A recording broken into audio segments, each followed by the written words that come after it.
The recipients of 1 Corinthians are part of a church that Paul himself established. We read about its establishment in Acts chapter 18. When he first arrived in Corinth, Paul supported himself financially by making tents with a Judean couple he befriended, Aquila and Priscilla. And on Sabbath days, Paul preached in the synagogue when Jews and Gentile proselytes met there. He was here in Corinth for at least a year and a half, during which he wrote 1st and 2nd Thessalonians, within a few months of each other, as a matter of fact. Paul eventually made his way to Ephesus, and while in Ephesus, he wrote 1 Corinthians. But here's a twist. Some of the Corinthians have written a letter to him. It's apparently a list of questions that they have for Paul, and he didn't address them at all in the first 6 chapters. But he starts addressing them here in chapter 7. Apparently, they wrote in their letter to him something like this: "It is good for a man not to touch a woman."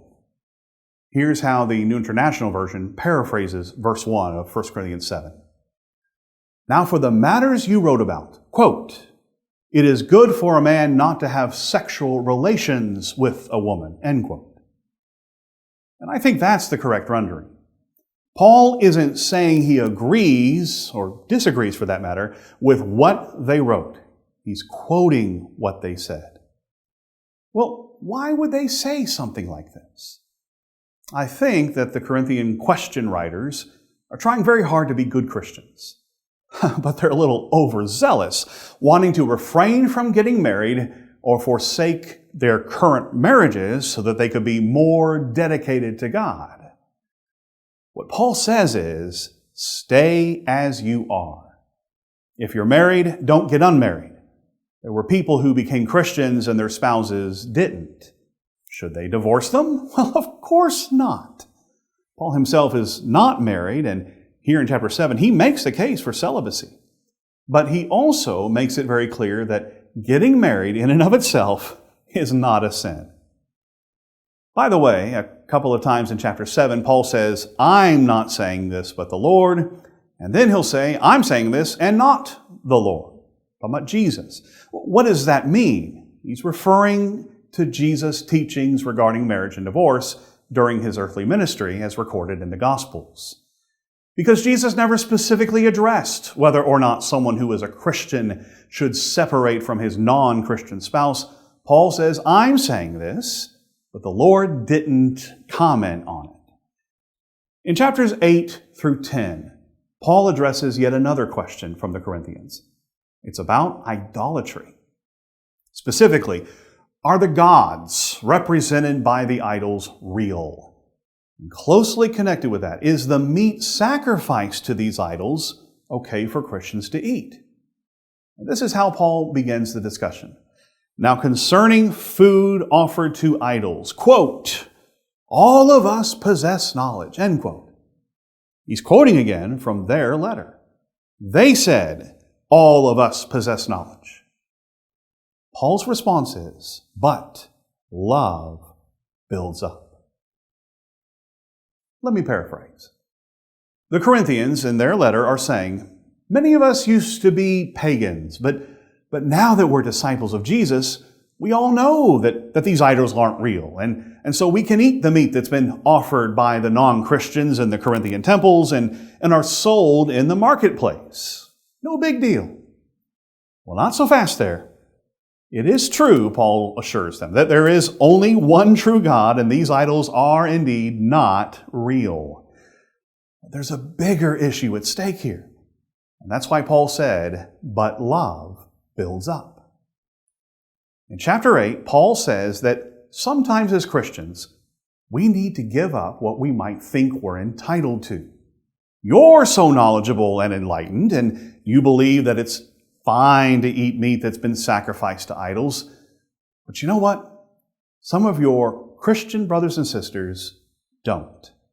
And if you encourage them to eat meat sacrificed to idols, you are causing them to defile their conscience and sin. You might even encourage them to go back to idolatry. And so Paul's asking them, what are you going to do? Are you going to force your Christian friends and have them defile their conscience?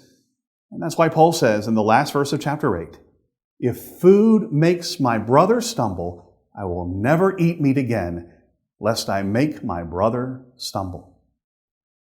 According to Paul, sometimes personal sacrifices need to be made. And the reason why is because people's souls are far more important than what you're going to eat for supper. The concept introduced at the beginning of chapter 8, love edifies, it continues here in chapter 9.